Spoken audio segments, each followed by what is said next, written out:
अगर तुम भटकते हुए एक ऐसे ट्राइब में पहुंच जाओ जो पूरी तरह महिलाओं से बना हो, क्या तुम इसे बैड लक मानोगे या गुड लक? इस मोमेंट पर एक मोटी औरत जो घास के कपड़ों और एनिमल स्किन्स में सजी हुई है, अपनी पूरी ताकत से एक बड़ा लकड़ी का स्टिक उठा रही है। अगले सेकंड में वह बड़ा लकड़ी का स्टिक बेरहमी से सूमो के सिर पर मारता है, जबकि वह गहरी नींद में था। इससे पहले कि वह दूसरे इंसान का चेहरा साफ देख पाता, वह बेहोश हो गया। कितने समय तक सोने के बाद सूमो आखिरकार जागा और खुद को एक अंधेरी गुफा में पड़ा पाया। चारों तरफ कई आग के ढेर अब भी जल रहे थे। उसने गुफा के एंट्रेंस से कदमों की आहट और बहस की आवाजें सुनी। सूमो जल्दी से लेट गया, सोने का नाटक करते हुए, और अपनी आंखें आधी खोलकर गुफा के एंट्रेंस की तरफ देखा। आया, मुझे सोना है, यहाँ आदमी है, नहीं तो ट्राइब में कोई आदमी नहीं है, आमी ने गंभीरता से कहा, जिससे आया और बाकी महिलाएं चुप हो गईं। उनका ट्राइब आधे साल से भी कम समय पहले बना था और इसके सदस्य सभी ऐसी महिलाएं थीं जिन्हें दूसरे ट्राइब्स ने छोड़ दिया था, क्योंकि वे बड़ी हो गई थीं और बहुत ज्यादा खाती थीं, लेकिन ज्यादा वैल्यू क्रिएट नहीं कर पाती थीं। उन्होंने अपने ही लोगों में डर पैदा किया, ट्राइबल चीफ्स की नजर में खतरा बन गई और यहाँ तक कि खाने के बंटवारे को भी प्रभावित किया। इसलिए उन्हें लगातार अलग किया गया और छोड़ दिया गया। सूमो ने देखा कि महिलाएं लगातार गुफा से बाहर जा रही थीं। उनके कपड़ों और गेहुए रंग की स्किन को देखकर ये लोग साफ तौर पर मॉडर्न लोग नहीं थे। हर एक की लंबाई कम से कम 2 मीटर थी,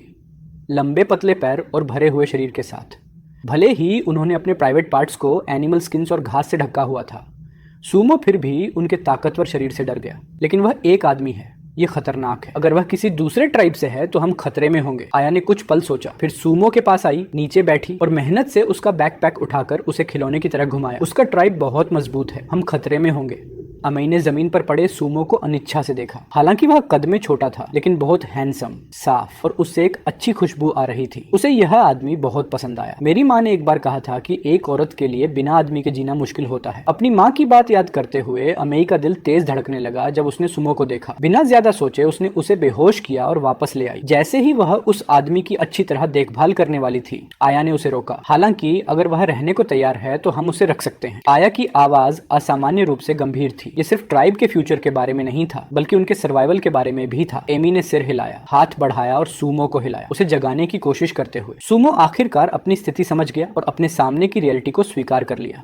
बहुत संभव है कॉम्बिक कि वह ट्रांसमाइग्रेटेड हो गया था। आखिरकार वर्तमान इन्वेस्टिगेशन दिखाती है कि पूरे ड्रैगन किंगडम में कोई जंगली नहीं है और दुनिया में भी ऐसी कोई रेस नहीं है। लेकिन अब जो बहनें वह देख रहा है, जो 2 मीटर से भी लंबी है, एक जंगली सुंदरता बिखेरती है। उनकी स्किन प्राकृतिक है, किसी मेकअप से नहीं बनी। वह आदिम शुद्ध आभा उसके लिए नजरअंदाज करना असंभव था। उठो उठो आदमी। अमई ने बिना किसी शिष्टता के सुमो को जगा दिया। सुमो ने धीरे से अपनी आंखें खोली और चारों तरफ देखा। ये लोग बहुत विशाल थे। उनका आकार और दबदबा सुमो के अंदर एक अनकहा दबाव, यहाँ तक कि डर पैदा कर रहा था। उसके मन में अनजाने में एक ख्याल आया, क्या ये आदिम लोग उसे खा जाएंगे? उसके चेहरे पर डर देखकर आया ने पूछा, आदमी, क्या तुम हमारे ट्राइब में रहना चाहोगे? इस सवाल ने ट्राइब की सभी महिलाओं का ध्यान सूमो के चेहरे की ओर खींच लिया। उनके लिए आदमी का मतलब जीवन, शिकार, सुरक्षा और स्थिरता होता है। वे ऐसी क्षमताएं देते हैं जो कई महिलाओं में नहीं होती। इसलिए एक आदमी का आना उनके लिए किसी वरदान से कम नहीं है। रुको एक मिनट, ये जगह कहाँ है? सूमो ने अपने शौक और डर को दबाते हुए पूछा। डोग्रेट ट्राइब, घर, आया ने गंभीरता से जवाब दिया। अमी उत्साहित होकर सुमो के पास बैठ गई। उसकी आंखें चमक रही थीं, जैसे वह उसे लगातार परख रही हो। अगर तुम रहना नहीं चाहते तो चले जाओ, हम तुम्हें जाने के बाद खा जाएंगे। आया की आवाज और ज्यादा गंभीर हो गई और उसने सिर भी हिलाया। सुमो ने भौहें सिकोड़ ली, अपने सिर के पीछे उभरे हुए गांठ को रगड़ा और समझ गया कि उनका मतलब क्या था। अगर वह नहीं रुका तो वह मर जाएगा और यह उनका मामला नहीं होगा। यह देखकर अमेई ने अपना बड़ा हाथ बढ़ाया और उसका सिर सहलाया। उसके चेहरे पर माफी थी। मैंने तुम्हें मारा। सुमो इस बड़ी आंखों वाली और बहुत मासूम बड़ी बहन को धुंधली आग की रोशनी में देखकर शब्दहीन हो गया। अब एक चॉइस बनाओ। आया ने उसे दबाव देना शुरू किया। अगर सूमो उनके ट्राइब में शामिल होने को तैयार था तो वे उसका गर्मजोशी से स्वागत करेंगे, लेकिन अगर उसने जाने का चॉइस चुना तो उसे बेहतर होगा कि वह जल्दी चला जाए, नहीं तो वह उन पर डिजास्टर ले आएगा। यहाँ रहो, मैं तुम्हें यह दूंगी। अमई ने बगल से पत्तों में सावधानी से लिपटा हुआ एक फूड निकाला। सूमो ने करीब से देखा और तुरंत निगल लिया। पत्ते काफी खूबसूरती से सजे हुए थे, लेकिन बीच का फूड विभिन्न अंदर से साफ किए गए कीड़ों और उनके अंडों से बना था। कुछ पर तो खून के निशान भी थे। हालांकि सूमो को विल्डरनेस सर्वाइवल में दिलचस्पी थी। ये सिर्फ कुछ ऐसा था जो उसने टीवी प्रोग्राम्स पर देखा था। उसने इसे खुद कभी ट्राई नहीं किया था। खाओ, रुको, अम्मी ने खुशी से कहा, फूड आगे बढ़ाते हुए और सुमो को खाने के लिए कहती हुई। कुछ पल सोचने के बाद सुमो ने आखिरकार महसूस किया कि शायद ओरिजिनल वर्ल्ड में वापस जाना असंभव था। गुफा में कुछ सेकंड्स के लिए सन्नाटा छा गया। आखिरकार सुमो ने हार मानते हुए कहा, मैं तुम्हारे ट्राइब में शामिल हो जाऊंगा। जैसे ही उसने बोलना खत्म किया, गुफा का माहौल तुरंत लाइवली हो गया। हर कोई रिलैक्स्ड हो गया और उनके चेहरों पर मुस्कान और खुशी की फुसफुसाहटें दिखाई दी। इससे सुमो की फीलिंग फीलिंग्स और भी जटिल हो गई। उसे लगा कि वह बहुत सेफ महसूस नहीं कर रहा था। आखिरकार ये लोग बस बहुत ज्यादा थे। लगभग 2 मीटर लंबी महिलाओं का एक ग्रुप इधर उधर कूद रहा था, हंस रहा था और बात कर रहा था। हालांकि सूमो 1.8 मीटर लंबा था, फिर भी वह उनके सामने थोड़ा सतर्क महसूस कर रहा था। खाओ, ये लो, अम्मई ने सच्ची मुस्कान के साथ कहा और एक कीड़े का अंडा सूमो को दिया। ये उसकी माफी थी। हालांकि उसके पास इसे व्यक्त करने का कोई और तरीका नहीं था। उसने इस जेस्चर के जरिए अपनी सच्चाई दिखाई। सूमो ने उसके इरादे समझ लिए और बस उसे एक दयालु मुस्कान दी, अपनी स्वीकृति दिखाते हुए। उसने एक सफेद कीड़े का अंडा उठाया और बिना हिचकिचाहट के निगल लिया। आया भी मुस्कुराई। पुरुषों का स्वीकार और शामिल होना उनके ट्राइब के लिए एक बड़ी खुशी था। ये संकेत देता था कि उनका ट्राइब और भी मजबूत होगा। क्या मैं बाहर जाकर एक नजर देख सकता हूँ? सूमो आखिरकार खुद को रोक नहीं पाया और पूछा। वह अब गुफा के अंधेरे को सहन नहीं कर पा रहा था और बहुत अनसेफ महसूस कर रहा था। आया ने सिर हिलाया। सूमो ने अपना बैकपैक कंधे पर डाला और गुफा से बाहर कदम रखा। चारों तरफ देखते हुए उसने घने जंगल और फैली हुई वनस्पति देखी। सूमो ने हवा की दिशा महसूस करने के लिए हाथ बढ़ाया, गहरी सांस ली और ह्यूमिडिटी जांची। यह एक रेन फॉरेस्ट है। अपने आसपास का निरीक्षण करने के बाद उसे अचानक एहसास हुआ कि खरपतवार उखाड़ने के अलावा ट्राइब के इलाके में कोई और प्रोटेक्टिव मेजर्स नहीं थे। यहाँ तक कि बाड़ या टेंट्स भी नहीं थे। अपनी तेज नजरों से उसने सिर्फ एक तेज पत्थर का नाइफ देखा और उसका दिल बैठ गया। ये बहुत बुरा है। ये प्रैक्टिकली प्रिमिटिव सोसाइटी है, स्टोन एज। जैसे ही वह अभी भी शौक से उबर रहा था, एक काली छाया ने उसका व्यू रोक दिया। सुमो ने ऊपर देखा और अम्मी को देखा। वह महिला जो लगभग 2.2 मीटर लंबी थी, बड़ी चमकदार आंखों और एक जवान लड़की जैसे चेहरे के साथ। लेकिन इससे सूमो उलझ गया। इस प्रिमिटिव सोसाइटी में जहां फूड कम था, ये महिलाएं इतनी लंबी और भरी हुई क्यों थीं? हेल्थी स्किन और एक जंगली सुंदरता के साथ। उसके दिमाग में क्या प्रिमिटिव सोसाइटीज में लोग पतले और कमजोर नहीं होने चाहिए? तभी उसका पेट सबसे गलत समय पर गुर्राया और सूमो ने अजीब तरह से अपना पेट पकड़ लिया। इसे आदमी को दो, खाओ इसे। आया ने तुरंत जवाब दिया। उसकी आवाज में आदेश देने वाला टोन था। उनके आसपास 20 से ज्यादा बड़ी महिलाएं गुफा की ओर चली। जंगली फल, जड़ें और यहाँ तक कि कीड़ों के शव भी लेकर आईं। सूमो ने जल्दी से हाथ हिलाया। मैं अब भूखा नहीं हूँ। उसके बाद के समय में सूमो और आया ने अपनी पूरी कोशिश की कम्युनिकेट करने की और आया बात करने के लिए बहुत तैयार थी। हालांकि अमेई कभी नहीं गई और सूमो के पास ही रही। जब भी कोई दूसरी औरत पास आती, वह गुस्से से घूरती, एक मजबूत अधिकार भावना दिखाती। आखिरकार सूमो ने विस्तृत इंफॉर्मेशन हासिल कर ली। इस ट्राइब का नाम ग्रेट ट्राइब है। ये पेरिकानाइट ट्राइब है। आया ट्राइब की क्वीन है और उसकी संस्थापक है, जबकि एमी एक पुरानी सदस्य है। बाकी बड़ी महिलाएं वे लोग थीं जिन्हें अलग अलग ट्राइब से निकाल दिया गया था और धीरे धीरे एक साथ आकर इस ट्राइब को बनाया।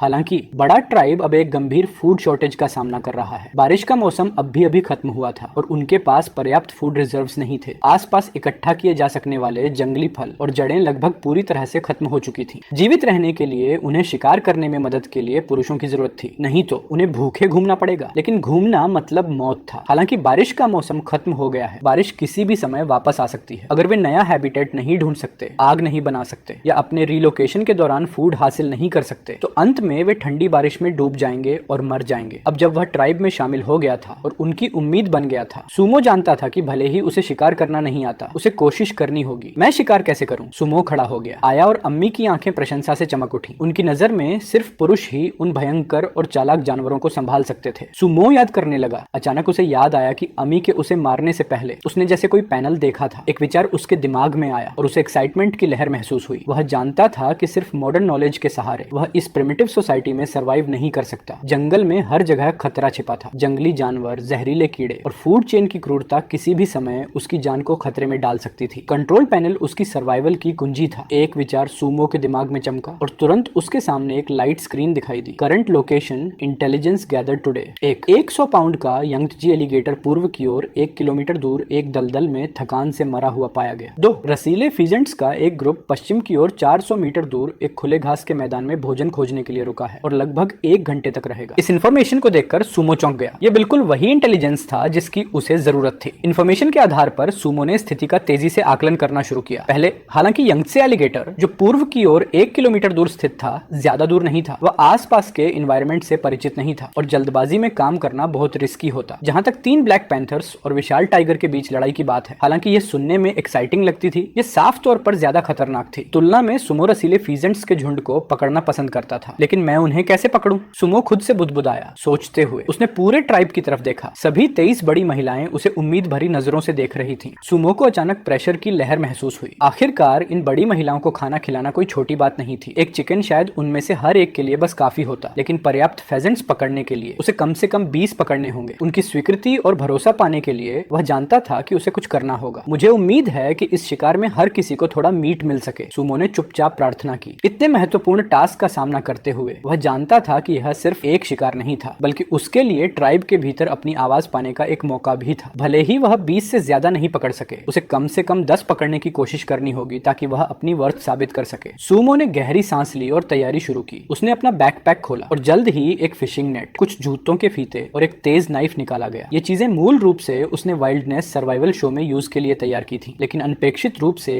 अब ये उसकी सर्वाइवल की कुंजी बन गई थी। कुछ ही पल बाद सुमो रेन फॉरेस्ट के घने उगे हुए इलाके में चला गया। हालांकि उसने फेजेंट को पकड़ने के लिए जल्दी नहीं की। इसके बजाय वह सतर्क बना रहा, आसपास के एनवायरनमेंट को ध्यान से देखता हुआ और जमीन पर हर डिटेल पर नजर रखता हुआ, एक भी टूटा हुआ पत्ता भी नहीं छोड़ता हुआ। अचानक उसने एक जानवर द्वारा छोड़ा गया रास्ता देखा, जिसके साथ मजबूत पेड़ों के तने उग रहे थे। उसने जल्दी से निष्कर्ष निकाला कि यह एक सामान्य एनिमल रूट था और तुरंत ट्रैप लगाना शुरू किया। उसने कुछ कीड़ों को बेट के रूप में रखा, फिर पास की कुछ घास काटकर दूसरे रास्तों को बंद कर दिया। केवल एक रास्ता छोड़ा ताकि फेजेंट्स को अंदर लाया जा सके। उम्मीद है कि मैं कुछ छोटे जानवर पकड़ सकूं। मैं कीड़ों से ज्यादा जंगली शिकार खाना पसंद करूंगा, सुमो ने चुपचाप प्रार्थना की। ट्रैप लगाने के बाद उसने अपनी दिशा बदली और रसीले फेजेंट के स्थान की ओर बढ़ा। वह दूरी की गणना करता रहा, अपनी चाल धीमी करता रहा, सावधानी से चलता रहा और कोई आवाज न करने की कोशिश करता रहा ताकि उसका शिकार न डर जाए। तभी उसने एक साफ चीप चीप की आवाज सुनी। चौंककर सुमो इंटेलिजेंस सिस्टम की सटीकता के बारे में और भी निश्चित हो गया। वह गलत नहीं था, पास में सच में चिकन्स थे। उसने धीरे से अपना बैकपैक नीचे रखा, अपना नाइफ रख दिया, अपना फिशिंग नेट निकाला और सावधानी से चिकंज के झुंड के पास जाने लगा। ज्यादा दूर नहीं, एक समतल घास का मैदान था जहां दर्जनों मोटे फेजेंट्स पूरे पंखों के साथ फूड ढूंढ रहे थे। जल्दी से गिनती करने के बाद सुमो ने पाया कि झुंड में लगभग 100 फेजेंट्स थे। उसने जल्दी से स्थिति का आकलन किया और मन ही मन गणना की कि अगर सब कुछ ठीक रहा तो वह फिशिंग नेट फैलाने के बाद कम से कम 1 दर्जन फेजेंट्स पकड़ सकता है। करीब आने के बावजूद फेजेंट्स ने घबराहट का कोई संकेत नहीं दिखाया। कुछ ने तो सुमो के पास आने को नोटिस भी किया, लेकिन वे भागने की जल्दी में नहीं थे। उसने मौके का फायदा उठाकर एक जहरीला कीड़ा फेंका और कई रसीले फेजेंट्स तुरंत खाने के लिए पास आए, जिससे उसे और बेहतर मौका मिला। आखिरकार सुमो ने मौके को पकड़ा और अपनी पूरी ताकत से फिशिंग नेट फैलाया। जैसे ही नेट तेजी से फैला, उसने कई स्क्वायर मीटर्स जमीन को ढक लिया और चिकन्स घबराने लगे, लेकिन सुमो अधीर नहीं था। कुशल नेट खींचने की तकनीक का इस्तेमाल करते हुए उसने सावधानी से फेजेंट्स को एक एक करके नेट में खींच लिया। हालांकि कुछ फेजेंट्स ने भागने की कोशिश की, उसने अपने अनुभव से जल्दी नेट को कस दिया। आखिरकार पसीने से लथपथ और हांफते हुए सुमो ने नेट में मौजूद 30 से ज्यादा चिकन्स को संभाल लिया। कई चिकन्स आखिरी सांसों पर थे और उन्होंने आवाज करना बंद कर दिया था। सफलता, हर चिकन कम से कम 4 या 5 पाउंड का है और 36 चिकन सभी के लिए अच्छा खाना बनाने के लिए काफी है। उसने उत्साह से कसते हुए फिशिंग नेट की ओर देखा। उसके अंदर उपलब्धि की भावना उमड़ रही थी। खराब हुए फिशिंग नेट के बावजूद उसने इसे सावधानी से घसीटा, डरते हुए कि कहीं कोई चिकन भाग न जाए। उसने फैसला किया कि पहले एक चिकन पकड़कर वापस ले जाएगा, फिर दूसरों को मदद के लिए बुलाएगा। आज रात हम चिकन खा रहे हैं, सुमो ने उत्साहित होकर सोचा, फिशिंग नेट को ट्राइब की ओर घसीटते हुए। Chapter 4, momo wants it. Sumo अभी अभी ट्राइब में वापस लौटा था जब एक परिचित क्लकिंग की आवाज पहाड़ों और जंगलों से आई, जिससे सभी के मुंह में पानी आ गया। जैसे ही आवाज ट्राइब तक पहुंची, जो बड़ी महिलाएं अपने काम में व्यस्त थीं, उन्होंने जो कर रही थीं उसे रोक दिया और जोर से निगल लिया। हर कोई जानता है कि यह एक फेजेंट की आवाज है, लेकिन जानना एक बात है, पकड़ना दूसरी। ये क्लकिंग फेजेंट्स बहुत तेजी से दौड़ते हैं और इंसानों से डरते हैं। अगर वे स्थिर भी रहें तो भी अगर कोई पास जाए तो बहुत कम लोग उन्हें पकड़ सकते हैं। सभी ने अपनी नजर आया की तरफ मोड़ी, क्वीन और ट्राइब की सबसे सक्षम महिला। अगर वह हस्तक्षेप करती तो वह क्लकिंग जीव को काबू कर सकती थी। आया खड़ी हुई और आवाज का पीछा करते हुए जंगल में गई, लेकिन अचानक रुक गई। उसने कदमों की आहट सुनी, लेकिन उसे यकीन नहीं था कि यह कोई जाना पहचाना है या किसी अनजान ट्राइब का आदमी। बाकी महिलाएं जल्दी से छिप गईं, उनके चेहरे सतर्क थे। फिर से एक आकृति दिखाई दी। वह सुमो था। वह खरोंचों से भरा हुआ था, लेकिन वह एक मोटा फेजेंट उठा रहा था। हे आदमी, अमी ने पहले ही पल में उत्साहित होकर चिल्लाया, जिससे सभी हैरान होकर सांस लेने लगे। सुमो ने जोर जोर से इशारे किए, ये दिखाते हुए कि उसने बहुत सारे पकड़े हैं, और गर्व से अपना शिकार दिखाया। आया ने अविश्वास से देखा जब वह बार बार अपने इशारों से बहुत सारे गिगल्स पर जोर दे रहा था। फिर उसने आधा समझा और कहने की कोशिश की, गिगल्स बहुत आदमी अद्भुत है। उसके बोलने के बाद सभी समझ गए और सुमो के पीछे घने जंगल में चले गए। जब उन्होंने आखिरकार फिशिंग नेट में फंसे हुए 30 से ज्यादा फेजेंट्स देखे, वे इतने एक्साइटेड हो गए कि लगभग घुटनों के बल बैठकर भगवान का धन्यवाद करने करने वाले थे। आदमी आदमी अमेई सूमो के चारों ओर घूमी, खुशी से नाचते हुए और उसका नाम बार बार पुकारते हुए। सूमो उसके छेड़ने से लाल हो गया। यह आदिम रोमांस स्टाइल सच में उसे जोर का झटका दे रहा था। उसने जल्दी से सभी को फेजेंट्स वापस ले जाने के लिए कहा। फिशिंग नेट्स अभी भी यूज होने थे और उन्हें नुकसान नहीं होना चाहिए। बड़ी महिलाओं का एक समूह फेजेंट्स उठाए हुए सूमो के चारों ओर नाचते और गाते हुए एक काफी सेक्सी दृश्य बना रहा था। आखिरकार वे एनिमल स्किन्स या घास की स्कर्ट पहने हुए थी और एक छोटी सी गलती उन्हें खुद को उजागर करने पर मजबूर कर सकती थी, जिससे देखने वाले स्तब्ध रह जाते।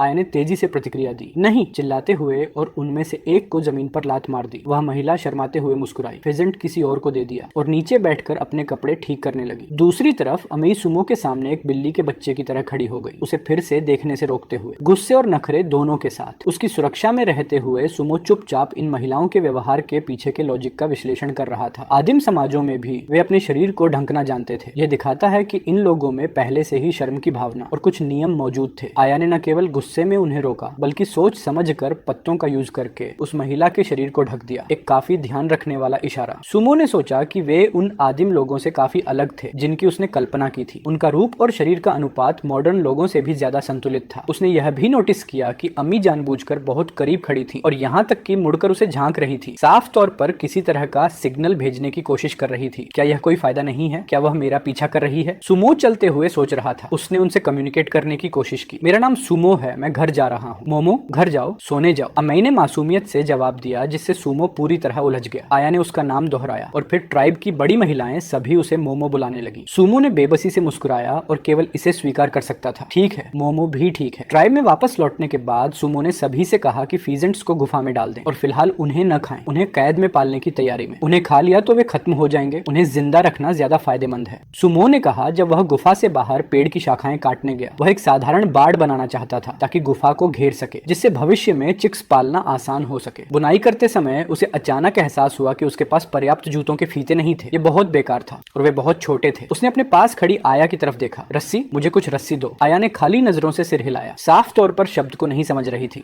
सुमो ने एक पल सोचा, फिर एक जूते का फीता उठाया और उसे हिलाया, फिर एक टहनी उठाई और इशारा किया, रस्सी, लकड़ी, इसे बंद करो, कुक्कू को पालो। आया उसकी हरकतों को घूरती रही, जैसे समझ रही हो, जब तक कि आखिरकार उसने कुछ समझ लिया। वे घास के कपड़े बनाते समय रस्सियां बुनते थे। ये शब्द शायद उसी को संदर्भित करता था। अचानक आया लाल हो गई, मुड़ी और अपने एनिमल स्किन कपड़ों को खींचने लगी, साफ तौर पर कुछ बड़ा कर रही थी। अम्मी खुशी से गुफा में थी जब उसने मुड़कर आया के काम को देखा और तुरंत गुस्से में बाहर भागी। वह गुस्से से सुमो के सामने खड़ी हो गई, उसे ऐसे बचाते हुए जैसे वह जल रही हो। हालांकि उसकी एनिमल पैटर्न वाली स्कर्ट बहुत छोटी थी। सुमो की नजर लगभग भटक गई, इसलिए वह समझदारी से खड़ी हो गई ताकि रास्ता दे सके। थोड़ी देर बाद आया ने बेल से एक रस्सी बुनी, उसे लटकाया और एमी को देते हुए शर्माते हुए कहा, मोमो चाहता है। Chapter 5, the great tribe. Momo. अचानक अम्मी ने सुमो के सामने उसके कपड़े खींचने शुरू कर दिए, लगभग उसे चौंका दिया। उसने जल्दी से हाथ बढ़ाकर उसे रोका, अम्मी के हाथों को पकड़ते हुए और जल्दी जल्दी समझाते हुए, मुझे रस्सी चाहिए, तुम नहीं। अम्मी उलझन में दिखी, समझ नहीं पाई कि सुमो क्या मतलब कर रहा था और सोचा कि वह पर्याप्त आकर्षक नहीं है और आदमी द्वारा ठुकराई जा रही है। जब तक आया ने उसे पेड़ की छाल से बनी एक रस्सी नहीं दी, तब तक सुमो ने राहत की सांस ली, जल्दी से उसे लिया और उसे हिलाया। उसने मुस्कुराकर जोर दिया, यह रस्सी है, यही मुझे चाहिए। अमेई की आंखें चमक उठी और उसने दोहराया, जैसे समझ गई हो, रस्सी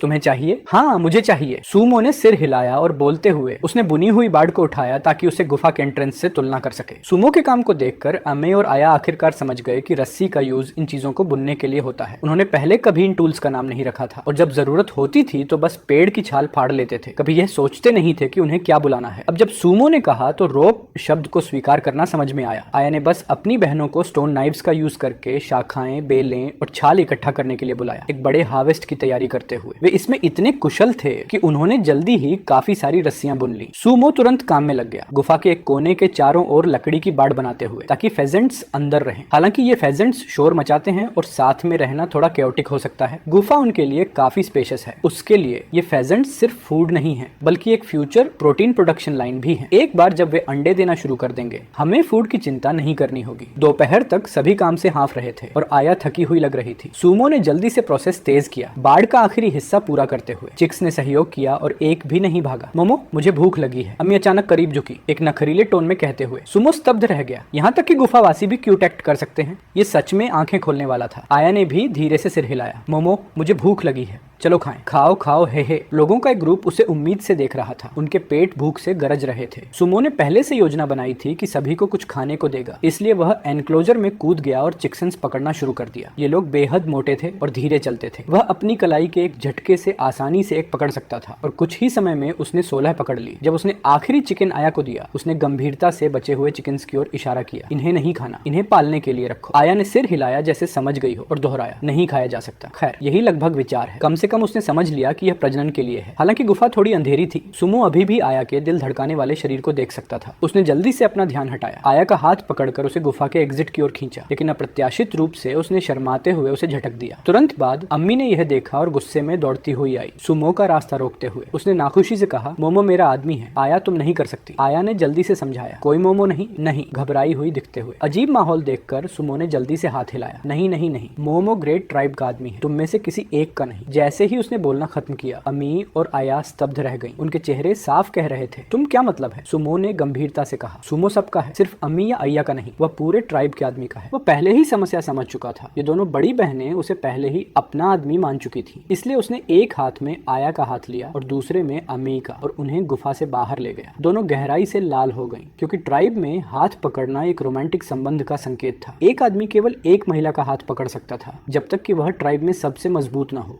हालांकि आया और अम्मी ने मना नहीं किया।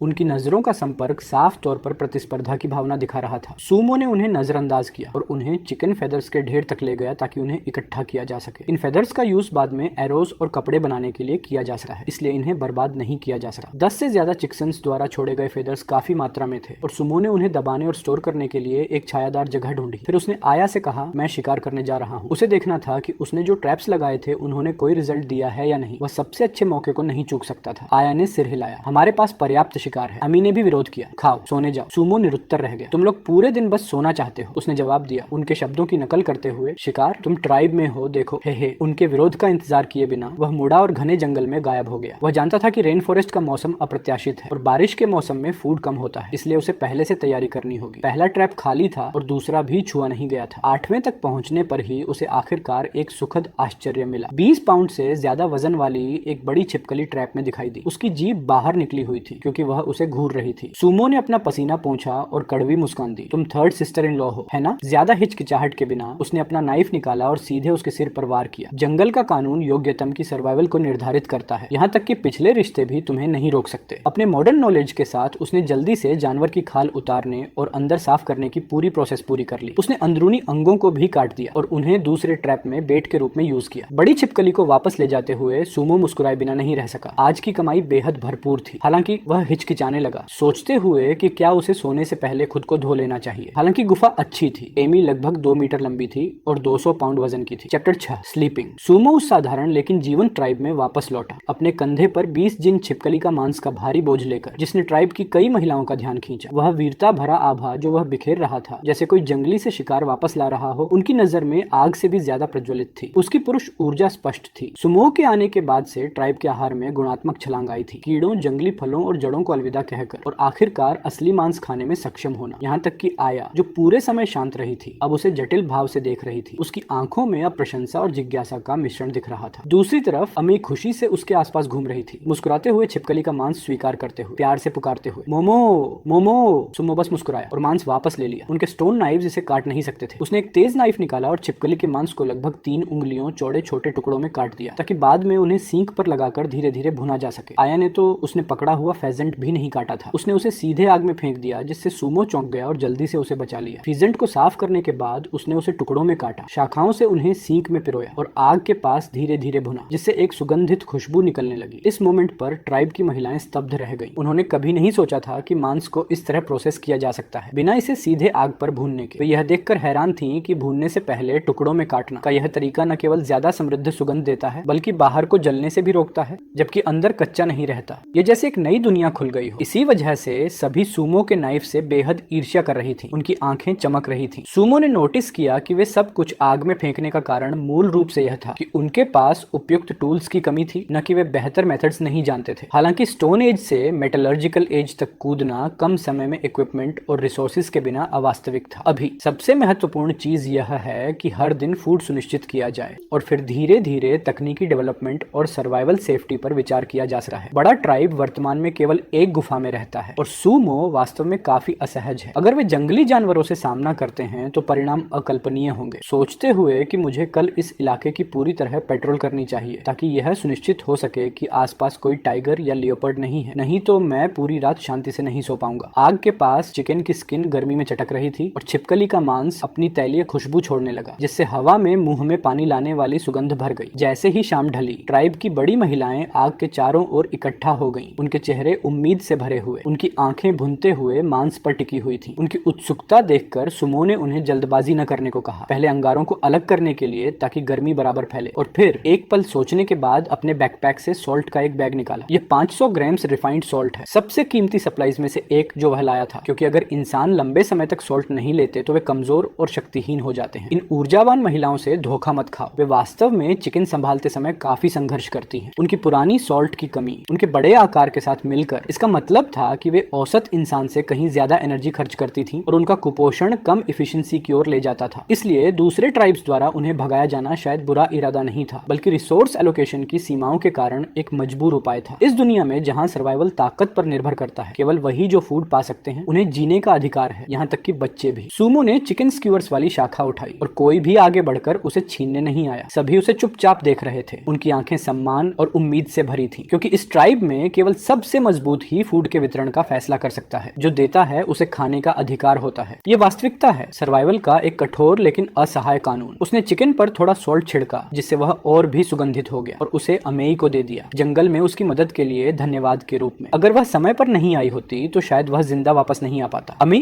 खाओ, उसने कहा। अमी ने उत्साह से चिकन लिया और बच्चे की तरह सिर हिलाया। सुमो ने दूसरा स्क्यूअर आया को दिया और फिर एक एक करके ट्राइब की सभी 23 महिलाओं को फूड बांटा। सभी ने चिकन और सॉल्ट का स्वाद लिया, और हालांकि उनका खाने का तरीका थोड़ा बढ़ा चढ़ा था, उनके चेहरों पर लंबे समय बाद आई संतुष्टि दिल को छू लेने वाली थी। इस मोमेंट पर सुमो ने भी एक अभूतपूर्व शांति का एहसास किया। भीतर से उठती एक उम्मीद। रात पूरी तरह छा गई और जिन्होंने सॉल्ट खाया था उन्हें प्यास लगी, इसलिए उन्होंने मशालें जलाई और साथ में पास की धारा से वाटर लाने गए। धारा के किनारे सुमो ने कई मेंढक, छोटी मछलियां और झींगे देखे, कुछ लगभग उसकी हथेली के आकार के थे। इंटेलिजेंस मिशन के बिना भी यह धारा अकेले ही ट्राइब को एक स्थिर प्रोटीन का स्रोत दे सकती है। हालांकि जो उसके बाद हुआ उसने उसे थोड़ा अभिभूत कर दिया। आग की रोशनी से रोशन बड़ी लड़कियां हंसती हुई और उछलती हुई धारा में कूद गईं। कुछ तो केवल अपने घास के कपड़ों और जानवरों की खाल तक उतार गईं। तुरंत माहौल को जीवंत बना दिया। सुमो बस अपने पैर भिगो रहा था, फिर भी उसे ऐसा महसूस हुआ जैसे उस पर कुछ हमला कर रहा हो। एक अचानक बेचैनी की लहर उस पर छा गई। उसने जल्दी से अपने पैरों की ओर देखा, खुद को शांत करने की कोशिश की। आया भी व्यवस्था बनाए रखने में व्यस्त थी और दूसरों को उनके व्यवहार के प्रति सजग रहने की याद दिला रही थी। स्थिति को पूरी तरह नियंत्रण से बाहर जाने से रोक रही थी। हालांकि उसने अम्मी को नहीं रोका। अम्मी धीरे धीरे सुमो की ओर चली, झुक गई और धीरे और सावधानी से धारा में उसके पैर धोने लगी। उसने अपने कपड़ों की तुलना भी सुमो के साथ की, मतलब साफ था। क्या तुम साथ में नहाना चाहते हो? सुमो एक पल के लिए स्तब्ध रह गया और पूछा, नहाना? अम्मी ने सिर तिरछा किया और दोहराया, नहाना? फिर उसने सीधे उसके कपड़े उतारने में मदद करना शुरू कर दिया, किसी भी इनकार को स्वीकार नहीं करते हुए। क्या मैं खुद कर सकता हूँ? मत करो। सुमो एक साथ हंसा भी और परेशान भी हुआ, इसलिए वह स्थिति से बाहर निकलने के लिए धारा में कूद गया। लेकिन उसके आश्चर्य के लिए अम्मी उसके पीछे अंदर आ गई और यहाँ तक कि सोच समझकर उसकी मदद भी करने लगी। उसकी हरकतें ईमानदार और कोमल थीं। यह कोमलता तुरंत सुमो के दिल को छू गई और उससे अचानक एहसास हुआ कि ये बड़ी औरतें वास्तव में इतनी आदिम नहीं थीं। नहाकर और गुफा में लौटने के बाद अम्मी ने सुमो को खींचकर घास की चटाई पर बैठाया और फुसफुसाई, सो जाओ मोमो। सुमो का सिर घूम गया। उसने दूसरों की ओर देखा, केवल यह पाया कि वे सब चुपचाप उसे देख रहे थे, आया सहित। उनकी आंखों में कोई बुराई नहीं थी, लेकिन वे जिज्ञासा और एक अनकही भावना से भरी थी। इस जनजाति में सोना सिर्फ सोने से ज्यादा है। अम्मी और आया ने शायद पिछली पीढ़ी से पुरुष और महिला के बीच संबंधों का मतलब सीखा था, भले ही सिर्फ इशारों और कुछ सरल शब्दों के माध्यम से। सुमो स्थिर रहा तो अम्मी ने बस उसे अपनी बाहों में खींच लिया और उसे लिटा दिया। वे बस एक दूसरे से चिपककर सो गए। इससे वास्तव में सुमो काफी रिलैक्स हो गया।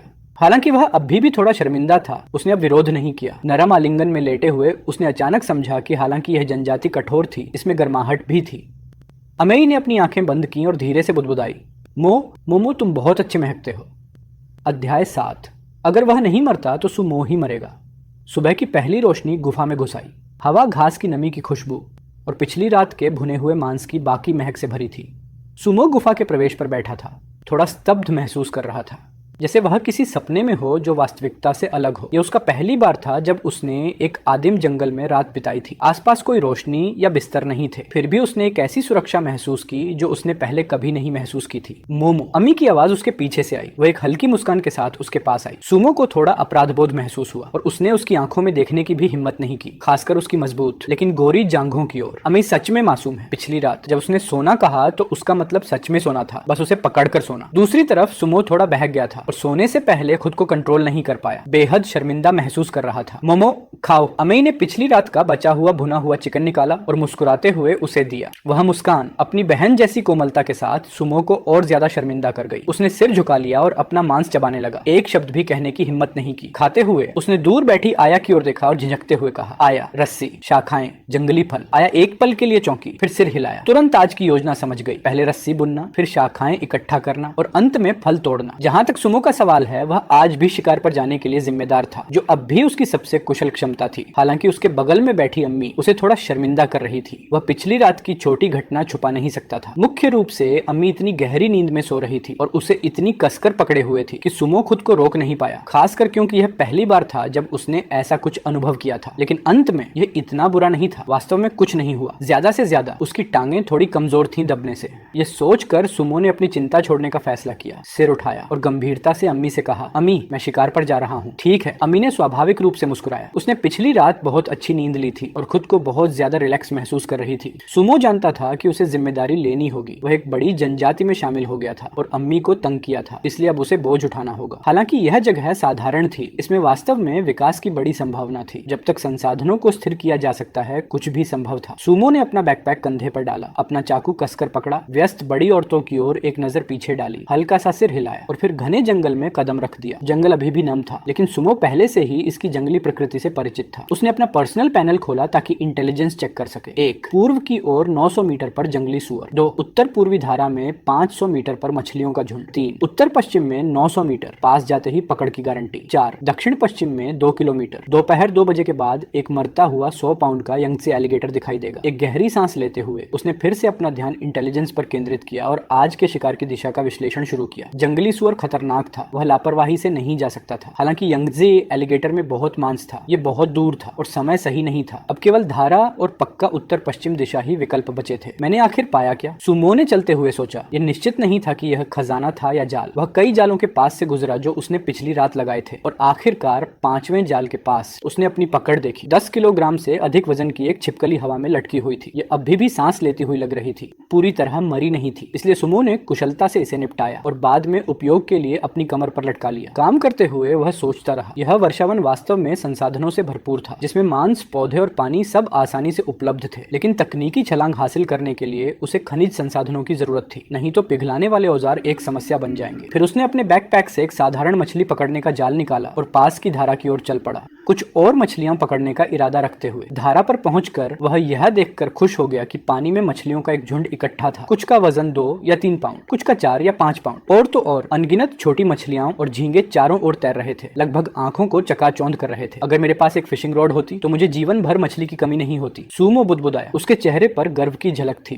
उसने हाथ के एक झटके से जाल फेंका और बड़ी मछलियां एक बार पकड़े जाने के बाद बेतहाशा तड़पने लगी, जिससे दृश्य युद्ध जैसा अराजक हो गया। सुमो ने पूरी ताकत से जाल को किनारे तक खींचा और गिनती के बाद उसने पाया कि बड़ी और छोटी मछलियों का वजन अच्छा खासा 40 या 50 पाउंड था। वह झुक गया और साफ करने लगा, मारना, खाल उतारना और एक एक करके मछलियों का पेट निकालना। पूरी प्रक्रिया तेज और कुशल थी, यहाँ तक कि उसके हाथ मछली के खून से ढके होने के बावजूद वह परेशान नहीं था। इसके विपरीत वह ऊर्जा से भरा हुआ था। वह जानता था कि ये छोटे कौशल इस जंगल में जीवित रहने के लिए उसका ट्रम्प कार्ड थे और उसकी जनजाति की सभ्यता की नींव थे। उसने यह भी सोचा कि इन मछलियों से बिल्कुल भी बदबू क्यों नहीं आ रही थी। अजीब। जैसे ही वह मछलियों को साफ करना जारी रखने वाला था, उसने अचानक अपने पीछे पत्तों के कुचले जाने की आवाज सुनी। सुमो सतर्कता से मुड़ा, हाथ में खंजर, और चिल्लाया, कौन है वहाँ? केवल एक धीमी सिसकी जवाब जवाब में आई। इसके बाद कई भेड़ियों की हुआ भों भों। सुमो चौंक गया, लेकिन जल्दी ही शांत हो गया। ये सिर्फ एक दुबला पतला भेड़िया था। उसका धूसर सफेद फर उसके शरीर से चिपका हुआ था, जिससे वह सूखी लकड़ी की चलती हुई छड़ी जैसा लग रहा था, और वह धमकी भरी गुर्राहट कर रहा था। हालांकि सुमो बिल्कुल नहीं डरा। उसके आकार को देखते हुए उसे भरोसा था कि वह उसे लात मारकर दूर कर सकता है और फिर एक ही वार में खत्म कर सकता है। यह भेड़िया स्पष्ट रूप से एक अकेला भेड़िया था, जिसे उसके क्षेत्र से बाहर निकाल दिया गया था, और शायद उसने कई दिनों से कुछ नहीं खाया था। उसकी डरावनी उपस्थिति केवल उसकी आंखों से बनी हुई थी। सुमो ने उसके नंगे दांतों को देखा और अचानक व्यंग्य से हंसा। आज मेरी किस्मत अच्छी है, खाने के लिए भेड़िए का मांस भी है। वह डरा नहीं था। इसके विपरीत उसे हल्का सा उत्साह महसूस हुआ, आदिम दुनिया के प्रति उसके धीरे धीरे अनुकूलन का संकेत। बेशक भेड़ियों को पालतू बनाया जा सकता है, लेकिन यह वाला भरोसे लायक बहुत उग्र लग रहा था। सुमो ने एक फैसला किया, जीवित रहने के लिए उसे पहले वार करना होगा। अध्याय 8। और गर्म होता हुआ। सुबह के शुरुआती समय में खून की बची हुई गंध धारा के पास बनी हुई थी। एक दुबला धूसर भेड़िया वहां आकर्षित हुआ।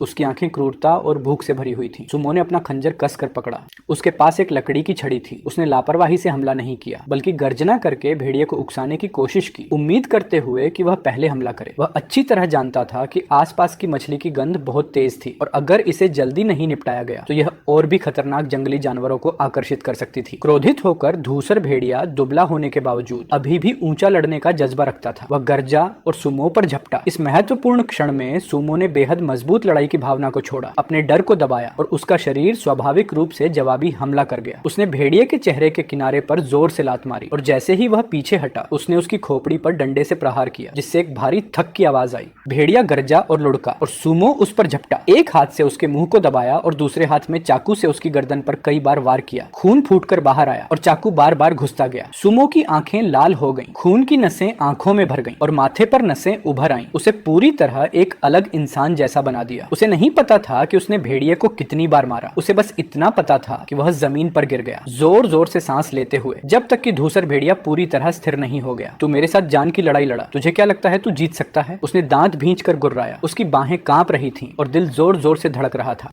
थोड़ी देर की रिकवरी के बाद वह तुरंत हरकत में आ गया। रस्सियां काटी ताकि मछलियों को पिरो सके, मांस को उन पर लटकाया, धूसर भेड़िए के शव को बांधा और उसे इस खतरनाक जगह से जितनी जल्दी हो सके खींचकर दूर ले गया। धारा के पास अभी भी कुछ मछलियां बची थीं, लेकिन सुमो अब उनकी चिंता नहीं कर सकता था। उसने बाद में लोगों को वापस लाकर उन्हें इकट्ठा करने की योजना बनाई। अभी सबसे जरूरी चीज सुरक्षित निकलना था। वह सावधानी से दौड़ा, लगातार अपने आसपास की हर हरकत पर नजर रखते हुए, हल्की सी हलचल पर भी रुक कर निरीक्षण करता। इस तरह वह सावधानी और थकान के साथ चलता रहा। आखिरकार बड़े जनजाति तक वापस पहुंच गया। जैसे ही वे गुफा में कदम रखे, आया और आमी खुशी से उनका स्वागत करने आई। सुमो को शिकार से भरा हुआ लौटते देख वे कूदने लगी और उत्साह से चिल्लाई। ये जनजाति का मजबूत लोगों के लिए सबसे सीधा सम्मान दिखाने का तरीका था। नाच और जयकारों के जरिए सम्मान जताना। भले ही नृत्य सुंदर न हो, जुनून असली था। मोमो कमाल, आया ने जोर से सिर हिलाया। उसका चेहरा प्रशंसा से भरा हुआ था, खासकर जब उन्होंने मछलियां देखी। सब लोग हैरानी में उसके चारों ओर इकट्ठा हो गए। मछली और भी। सुमो ने अपने पीछे इशारा किया, कुछ साधारण शब्द, लेकिन सब समझ गए कि उसका क्या मतलब था। वहां और भी बहुत है। आया तुरंत समझ गई और बाकी जनजाति वालों को सुमो के पीछे चलने के लिए ले गई, धारा की ओर जाने की तैयारी करते हुए, ताकि और सामग्री इकट्ठा की जा सके। जनजाति की महिलाएं सब लंबी और ताकतवर थीं। उनकी हरकतों से गड़गड़ाहट जैसी आवाज उठती थी, जैसे चलते हुए पहाड़ जंगल के छोटे जानवरों को भगा देती थी। यह दृश्य सुमो को बहुत सुरक्षित महसूस कराता था और उसने मन बना लिया, अब से उसे उन्हें अपने साथ शिकार पर ले जाना होगा। वे बहुत सुरक्षित थीं। धारा पर पहुंचने पर उन्होंने पानी में बहुत सी मछलियां तैरती हुई देखी। बहनें उत्साह से सुमो की नकल करने लगी, मछलियों को लटकाते हुए। सुमो हालांकि सतर्क बना रहा। एक बैच मछलियों को प्रोसेस करने के बाद उसने सभी को जल्दी वापस लौटने के लिए कहा, ताकि आगे के खतरे से बचा जा सके। बड़े जनजाति में वापस आकर वह आखिरकार रिलैक्स हुआ, जमीन पर बैठ गया और एक लंबी सांस छोड़ी, सच में जीवित होने के लिए आभारी महसूस करते हुए। मोमो रस्सी। आया उसके पास आई और किनारे रखी रस्सियों और शाखाओं के ढेर की ओर इशारा किया। उन्होंने वास्तव में सिर्फ 1 घंटे में पूरा ढेर बुन लिया था। सुमो ने सिर हिलाया। काफी नहीं, रस्सी बनाते रहो। जो सामग्री उनके पास अब थी वह उनकी अगली योजना के लिए बिल्कुल पर्याप्त नहीं थी। जारी रखें, क्या तुम खाने नहीं जा रहे? आया ने उलझन में खाने के ढेर की ओर इशारा किया, लेकिन सुमो समझ गया कि वह पूछना चाहती थी कि क्या उन्हें इसे संभालना चाहिए। मैं संभाल लूंगा, तुम लोग जारी रखो। सुमो ने धूसर भेड़िए के शव को खींचकर पास लाया और सामग्री को प्रोसेस करने पर ध्यान केंद्रित करने लगा। मांस को टुकड़ों में काटा और उसे धुएं में सुखाया ताकि संरक्षित किया जा सके। आया ने सिर हिलाया और लोगों को रस्सी बुनने और शाखाएं इकट्ठा करने के लिए नेतृत्व करना जारी रखा। पूरी जनजाति एक छोटे काम करते हुए कार्यशाला जैसी लग रही थी। सुमो मछलियों को प्रोसेस कर रहा था। आग जलाई गई और खुशबू हवा में भर गई, जबकि चमड़ा सुखाने के लिए टांगा गया। हर कदम बहुत सावधानी से लिया गया। बड़ी बहनों ने क्यों नहीं पूछा। उन्हें बस इतना पता था कि अगर मोमो उनसे कुछ करने को कहे तो वे पूरे दिल से करेंगी, सिर्फ इसलिए क्योंकि मोमो मांस ला सकता था। वह इस जनजाति का असली ताकतवर आदमी था, आया से भी ज्यादा शक्तिशाली, और जनजाति की नई जीवित रहने की उम्मीद। पहले वे केवल पौधों की जड़ों और तनों पर जीवित रह सकते थे। कभी कभी खाने के लिए बचा खुचा इकट्ठा करते थे। शिकार उनके लिए असंभव था। बिना अनुभव, औजार या कौशल के, केवल कच्ची ताकत होने पर भी दिशा नहीं होने के कारण शिकार उनके लिए आत्महत्या के बराबर था। सब कुछ बदल गया जब सूमो आया। 3 घंटे बाद सूमो ने सारी मछलियों को प्रोसेस करना खत्म कर दिया। उसके हाथ मछली के शल्कों से ढके हुए थे और खून की गंध आ रही थी, इसलिए उसने बस उन्हें मिट्टी में रगड़कर साफ कर लिया। ऊपर देखते हुए उसने रस्सियों और शाखाओं का एक विशाल ढेर देखा, जैसे एक छोटा पहाड़। सूमो को उपलब्धि का एहसास हुआ, लेकिन उसका शरीर भी थोड़ा थका हुआ था। खाओ, उसने कहा। सुनहरे भूरे रंग के भुने हुए छिपकली के मांस की एक सींग उठाकर अम्मी को दी, जो उसे देखती रही और फिर शर्माते हुए सिर झुका लिया। अम्मी घुटनों के बल बैठ गई मांस लेने के लिए। उसके चेहरे पर मुस्कान फैल गई। उसकी आंखें निर्भरता और खुशी से भरी थीं। सुमो ने तुरंत नजरें फेर ली, शांत रहने की कोशिश करते हुए। आया ने यह देखा और तुरंत आगे बढ़कर उसे रोका। अम्मी,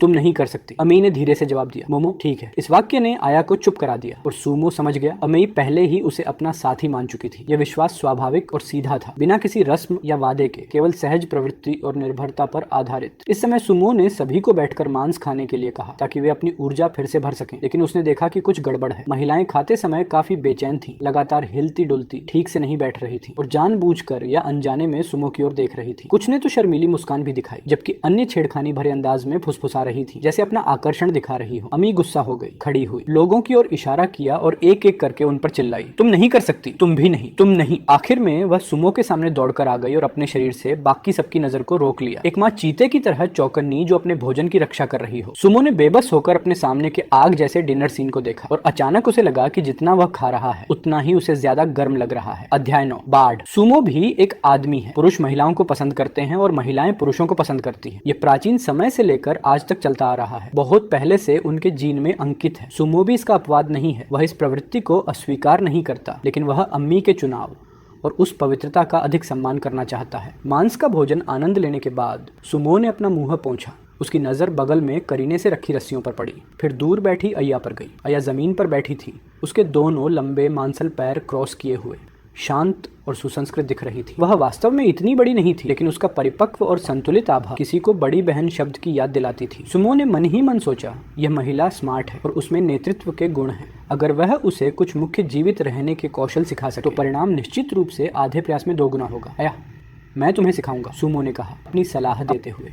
अय्या एक पल के लिए रुकी, फिर सिर हिला, उसके अगले निर्देशों का इंतजार करते। हालांकि वह पूरी तरह समझती हुई नहीं लग रही थी। सुमो जल्दी में नहीं था। वह जानता था कि आया की समझने की क्षमता मजबूत और जनजाति की नेता होने के नाते वही सबसे अधिक प्रशिक्षित करने लायक है। इसलिए उसने एक शाखा और एक रस्सी उठाई। आया को इशारा किया कि वह उसके साथ गुफा के बाहर खुले स्थान पर चले। सुमो ने एक डंडे से जमीन पर लगभग आधा एकड़ का एक घेरा बनाया, मोटे तौर पर उस क्षेत्र को चिन्हित किया जिसे सीमांकित करना था। फिर उसने शाखाओं को जमीन में गाढ़ा, हर आधे मीटर पर दूसरी शाखा रखी और 2 शाखाओं के बीच रस्सी लपेटना शुरू किया। रस्सी, लकड़ी, इसे बांधो, इसे बाड़ कहते हैं। सुमो ने प्रदर्शन किया और समझाया। उसकी आवाज ऊंची नहीं लेकिन साफ थी। उसने उम्मीद नहीं की थी कि मांस खा चुकी बड़ी महिलाएं भी इकट्ठा हो जाएंगी। इस छोटे आदमी को उसकी नई चीज के साथ छेड़छाड़ करते हुए जिज्ञासा से देखती हुई कुछ ही समय में एक साधारण छोटी बाड़ तैयार हो गई, हालांकि खुरदरी लेकिन आकार ले चुकी थी। सुमो ने उसकी ओर इशारा किया और कहा, एक बाड़। आया ने पलक झपकाई। एक प्रदर्शनी? सुमो लगभग जोर से हंस पड़ा, फिर जल्दी से उसे सुधारा, प्रदर्शनी नहीं, बाड़। बाड़, अमेई ने अचानक बहुत साफ तरीके से दोहराया। सुमो मुड़ा और उसे अंगूठा दिखाया। सही, बाड़। फिर उसने जमीन पर खींची गई सीमा रेखा की ओर इशारा किया और सभी से कहा, आज महान जनजाति बाढ़। उसने मूल रूप से आज कुछ जंगली फल तोड़ने की योजना बनाई थी, लेकिन फिर उसने सोचा कि आसपास के जंगली फल लगभग खत्म हो चुके हैं, इसलिए बेकार यात्रा करने के बजाय उसने पहले कुछ व्यावहारिक करने का फैसला किया। भले ही बाढ़ जंगली जानवरों को रोक न सके, फिर भी यह प्रभावी हो सकती है, खासकर जब कांटों के साथ मिलाई जाए। कम से कम छोटे जानवरों को दूर रखेगी। इससे भी महत्वपूर्ण, यह उनमें क्षेत्र की भावना स्थापित करेगी, उन्हें बताएगी कि उनकी जमीन कहाँ है। लक्ष्य तय होते ही सभी हरकत में आ गए। सुमो ने धैर्य से आया को रस्सी बुनना और लकड़ी बांधना सिखाया, जिसने जल्दी ही अन्य बहनों को भी शामिल होने के लिए आकर्षित किया। लोग ऐसे ही होते हैं, जैसे ही उन्हें कुछ नया मिलता है वे उत्साहित और जिज्ञासु हो जाते हैं, स्वाभाविक रूप से बहुत जल्दी सीखते हैं। आधे घंटे से भी कम समय में सुमो ने 23 बहनों को व्यस्तता से निर्माण करते देखा, अद्भुत दक्षता के साथ। वह एक तरफ बैठकर देखता रहा, एक अजीब सा सुकून उस पर छा गया। शुक्र है कि उसने अकेले यह काम नहीं किया, नहीं तो वह 2 दिनों में भी इसे पूरा नहीं कर पाता। आग की ओर देखते हुए मांस लगभग पूरी तरह से धुआं हो चुका था, खासकर मछली। अगर उन्हें जल्द नहीं खाया गया तो यह बर्बाद हो जाएगा। सुमो ने एक पल सोचा, नमकीन मछली बनाने के लिए बहुत सारा नमक चाहिए होगा, जो अभी स्पष्ट रूप से अव्यवहारिक था। तो बेहतर है कि आज रात ही सब खा लिया जाए। उसने सावधानी से बचा हुआ छिपकली और चिकन का मांस तैयार किया, उसे पत्तों में लपेटा और सुखाने वाले रैक पर रखा। ये मांस अधिकतम 5 दिन तक ही चलेगा, इससे ज्यादा हुआ तो खराब हो जाएगा। समस्या यह थी कि इसे ज्यादा समय तक सुरक्षित रखने के लिए उसे 2 चीजें चाहिए थी, एक कंटेनर और नमक। यह सोचकर सुमो अपने सूखे फटे होंठ चाटने से खुद को रोक नहीं पाया। उसे बहुत प्यास लगी थी। जनजाति का एकमात्र पानी का स्रोत 500 मीटर दूर एक धारा थी। आया, मुझे प्यास लगी है, सुमो ने कहा। आया नहीं समझी और उसे उलझन में देखा। फिर उसने अपने होंठों की ओर इशारा किया और आया को अचानक समझ आया, पानी? सुमो निरुत्तर रह गया। सही है, सीधे पानी। क्यों नहीं कहा? पानी? हाँ। उसने जल्दी से सिर हिलाया। आया ने भी चिल्लाया, सब लोग चलो पानी के लिए। जनजाति की महिलाओं ने अपनी रस्सियां नीचे रख दी, डंडे उठाए और धारा की ओर जाने के लिए तैयार हो गईं। धारा पर पहुंचते ही बड़ी बहनें बिना किसी हिचकिचाहट के पानी में कूद गईं। पानी उछालती हुई और हंसती हुई। सुमो ने भी अपने कपड़े उतारे और कूद गया, नहाने के लिए नहीं बल्कि बस अपनी युवा ऊर्जा को शांत करने के लिए। वह पानी में चलता और टटोलता रहा और जल्द ही उसे एक दरार क्षेत्र में मिट्टी के स्पष्ट जमाव मिले। उसने थोड़ा निकाला, हाथों से रगड़ा और पाया कि यह नम और चिकनी है। यह पुष्टि करते हुए कि यह मिट्टी के बर्तन के लिए अच्छा मटेरियल है और वह बहुत खुश हो गया। लेकिन इसे वापस कैसे लाया जाए, यह एक समस्या बन गई। वह अपने हाथों में बहुत ज्यादा नहीं ले जा सकता था और वह इसे बार बार ले जाकर नहीं ला सकता था। जैसे ही वह इस बारे में चिंता कर रहा था, अमेई चुपचाप पास आई। उसकी आंखें सुमो के शरीर पर टिकी हुई थी। सुमो ने ध्यान नहीं दिया, वह सिर्फ यह सोच रहा था कि मिट्टी को कैसे पैक किया जाए। उसे पता ही नहीं चला कि उसका गोरा और मांसल शरीर पहले ही सबका ध्यान खींच चुका था। आया सहित सभी महिलाएं स्तब्ध थीं, उनकी निगाहें जल रही थीं, निगलने की आवाजें उठ रही थीं और गिर रही थीं। हवा जैसे हॉर्मोन्स की गंध से भारी हो गई थी। मुझे मिल गया। सुमो ने ऊपर देखा और कुछ दूरी पर कई केले के पेड़ देखे। उनके पत्ते चौड़े और बड़े थे, अस्थायी पैकेज बनाने के लिए बिल्कुल सही। उसने उत्साहित होकर चिल्लाया, अमी, मोमो को यह चाहिए। अमी ने अभी खुशी का भाव दिखाया ही था कि उसके आसपास की सभी महिलाएं चाहिए शब्द सुनते ही जैसे उनमें एड्रेनालिन भर गया हो, तुरंत केले के पेड़ की ओर दौड़ पड़ी। यहाँ तक कि आया भी पीछे नहीं रहने वाली थी। आगे बढ़कर उत्साह से मोमो के लिए केले के पत्ते तोड़ने लगी। अमी गुस्से में पानी में पैर पटकती हुई, उसका चेहरा लाल हो गया और चिल्लाई, उसने मुझे बुलाया। अध्याय 10। मिट्टी के बर्तन वे सभी पानी में केले तोड़ने के लिए होड़ कर रही थी, देख रही थी कि कौन सबसे ज्यादा तोड़ सकता है और वे थोड़ी उत्साहित भी थी। अमे गुस्से में किनारे आई, बार बार चिल्लाती हुई, मोमो ये मेरा है। लेकिन किसी ने भी उसकी तरफ ध्यान नहीं दिया। वे बस हंसी और बोली, ये तुम्हारा है, ये तुम्हारा है, हम केले तोड़ रहे हैं, मोमो नहीं। अपने शब्दों के बावजूद उन्होंने फिर भी उत्साह से अपने तोड़े हुए केले सुमो को सौंप दिए, जैसे कोई खजाना पेश कर रही हो। सुमो ने ज्यादा कुछ नहीं कहा, बस एक उठाया और चखा और स्वाद आश्चर्यजनक रूप से अच्छा था। लेकिन उसने सबसे ऊपर वाले लंबे केले के पत्ते की ओर इशारा किया, वही वास्तव में उसे चाहिए था। वे पत्ते असामान्य रूप से लंबे थे, लगभग 4 मीटर ऊंचे। यहाँ तक कि अमेई, जो 2 मीटर से अधिक लंबी है, और अन्य बड़ी महिलाएं भी सिर हिलाकर संकेत दे रही थीं कि वे इसे नहीं पहुंच सकती। सुमो निराश नहीं हुआ, उसने एक केला खाया, फिर सबसे लंबी आया की ओर देखा और कहा, आया, मुझे ऊपर उठाओ। इन शब्दों ने आया को चौंका दिया और बाकी भी प्रतिक्रिया नहीं कर पाई। अमेई विशेष रूप से सतर्क दिख रही थी। सुमो ने बस इशारा किया, अपने हाथों से गले लगाने की मुद्रा बनाई और फिर ऊंचे पत्तों की ओर इशारा किया। आया को तब समझ आया कि उससे कहा जा रहा है कि वह सुमो को उठाए और पत्ते तोड़े। आया सावधानी से पास आई, अपने हाथ फैलाए और धीरे से सुमो को अपनी बाहों में खींच लिया। उस क्षण उसे अचानक लगा कि यह आदमी छोटा और नरम है और उसके दिल में बिना किसी कारण मातृत्व प्रेम उमड़ पड़ा और उसकी आंखें और कोमल हो गईं। सुमो की गर्दन थोड़ी अजीब महसूस कर रही थी, इतनी कसकर पकड़े जाने से कि उसने फिर खांसा और उसे याद दिलाया, मुझे ऊपर उठाओ। तभी अमी नाखुश हो गई और विरोध करने आई। नहीं, वह अंदर ही अंदर जल रही थी। केवल वही मोमो को गले लगा सकती थी। आया असमंजस में थी, अपने हाथों के साथ क्या करे ये नहीं जानती थी। लेकिन सुमो ने गंभीरता से कहा, अब ये जी, मुझे तुम्हारी जरूरत है। हालांकि शब्द सरल थे, अमी ने समझ लिया। हालांकि वह अभी भी नाखुश थी, उसने उन्हें रोका नहीं। आया समझ गई कि सुमो का क्या मतलब था। वह पत्ते तोड़ना चाहता था, करीब नहीं होना। वह मुस्कुराई, मन ही मन सोचते हुए। उसने इस तरीके के बारे में क्यों नहीं सोचा। इसलिए आया ने सुमो को केले के पेड़ तक उठाया और सावधानी से उसे ऊपर उठाया। सुमो पत्तों तक पहुंचने में सफल हुआ और एक के बाद एक कई तोड़ लिए। जब उसका हाथ भर गया तभी उसने आया को संकेत दिया कि उसे नीचे उतार दे। जब आया ने उसकी ओर देखा, उसकी आंखों में दुलार भरी मुस्कान की झलक थी। यह देखकर एमी और भी नाखुश हो गई। वह दौड़कर आई और सुमो को गले लगा लिया, धीमी आवाज में बड़बड़ाते हुए, मोमो मेरा है। आया ने कंधे उचकाए और बेबस होकर कहा, मोमो तुम्हारा है। सुमो काफी असहाय महसूस कर रहा था, समझ नहीं पा रहा था क्यों, लेकिन उसे लगा कि दोनों के मन में उसके लिए थोड़ा एहसास है। उसने अमेई का हाथ थपथपाया और एक कड़वी मुस्कान के साथ कहा, ठीक है, पहले मुझे नीचे उतारो, हम रात में इसके बारे में बात करेंगे। अमेई ने आज्ञाकारी रूप से छोड़ दिया। उसकी आंखें इतनी कोमल थीं कि मना करना मुश्किल था। सुमो ने इसके बारे में सोचना बंद कर दिया और बस उन्हें केले तोड़ते रहने दिया, जबकि वह खुद नदी किनारे से मिट्टी इकट्ठा करने लगा। जब उसने ज्यादातर चीजें इकट्ठा कर ली तो उसने अपने कपड़े पहन लिए, लेकिन उसने देखा कि सभी उसे घूरते हुए थोड़ी निराश लग रही थी। सुमो ने मन ही मन सोचा, इन महिलाओं ने शायद पहले कभी किसी हैंडसम आदमी को नहीं देखा, इसलिए वे फिर से कल्पना करने लगी हैं। उन्हें दोष नहीं दिया जा सकता, आखिर वे गोरी हैं और उनके फिगर अच्छे हैं। हालांकि ये वैसा ही है जैसे मैं कभी कभी उन्हें देखते हुए ध्यान भटका देता हूँ। बाद में सभी केले से भरे बैग और सुमो द्वारा पैक की गई मिट्टी के साथ वापस चले। रास्ते में सुमो ने कैजुअली अपने पहले लगाए गए ट्रैप्स चेक किए और पाया कि उसने सच में कुछ खोजा है। 3 तीतर और 1 हिरण। हिरण का बच्चा बड़ा नहीं था, शायद केवल 40 या 50 पाउंड का। सौभाग्य से ट्रैप मजबूत था और गांठें कसकर बंधी थीं, इसलिए वह भाग नहीं सका। उसने हिरण के बच्चे को एक ही बार में मार दिया, उसे एक तेज मौत देते हुए। हमारे पास एक बहुत ही फलदायक यात्रा रही और हर कोई बहुत खुश है। आया और आमी ने सुमो को चमकती आंखों से देखा, जैसे उन्होंने किसी तरह का हीरो देख लिया हो। वे सच में प्रभावित थीं कि यह दिखने में छोटा आदमी कितना सक्षम था। यह अद्भुत है कि सिर्फ वाटर पीना भी एक ढेर सारा शिकार वापस ला सकता है।